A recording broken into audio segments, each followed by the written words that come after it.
የጃንደረባው አባላት በሙሉ ከሰገነቱ እስከ ግራውንዱ ያላችሁ ምን ማለት ነው?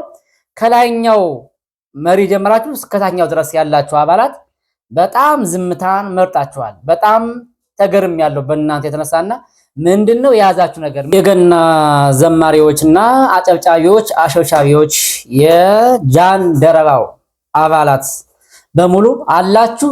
እንዴት ናችሁ? የት ናችሁ? ምን ነው ሰሞኑን ጸጥ ረጭ አላችሁ?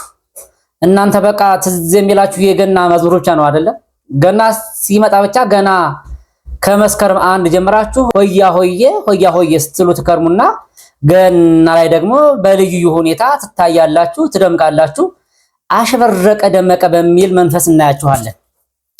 እሺ ዛሬስ ምስኪኖቹ ደሃዎቹ ፖለቲካ ምን እንደሆነ የማያውቁት የተዋህዶ ልጆች ተገድለዋል፣ ሙተዋል። ዓለም ተገርሟል። ለእናንተ ግን ይሄ ጉዳይ ምንም እንዳልሆነ የተሰማችሁ ይመስለኛል።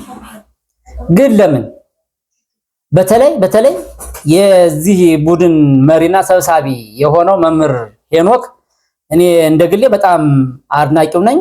በጣም የምወደው ድንቅና ልዩ መምህራችን ነው።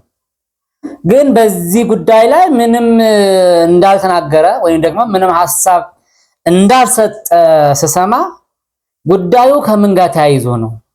እውነት አላመማችሁም? የነዚህ ምስኪኖች ሞት፣ መሳደድ፣ የቤተክርስቲያን መገፋት ይሄን ያክል ረጅም ዓመት ያስቆጠረ ቤተክርስቲያን በደቂቃ ውስጥ ወደመ ሲባል አልጨነቃችሁም ወይስ እንደው የያዛችሁ ነገር አለ? ምክንያቱም እናንተ በሀገራችን በከተማችን ላይ እጅግ ተጽዕኖ ፈጣሪዎች ልዩ የሆኑ ዝናዎችን ያተረፋችሁ ተሰሚነትን ያተረፋችሁ አባላት እንደሆናችሁ ስለማውቅ እናንተ ለምን ዝም አላችሁ? እኔ አሁን በግሌ ብጮ ምንም ማንም አይሰማኝም።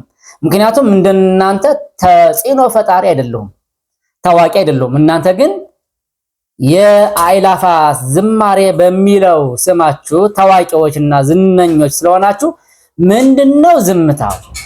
ምክንያታችሁ ምንድነው? ማን ነው የያዛችሁ? መቼም መንግስት ነው የያዘን እንደማትሉን ተስፋ አለኝ። ምክንያቱም መንግስት እንደዚህ ያለ ነገር ላይ አይገባም። መንግስት አይይዝም፣ መንግስት አይከለከላችሁም በእርግጠኝነት ማለት ነው። እናንተ ግን ምን አስባችሁ ነው ዝም ያላችሁት?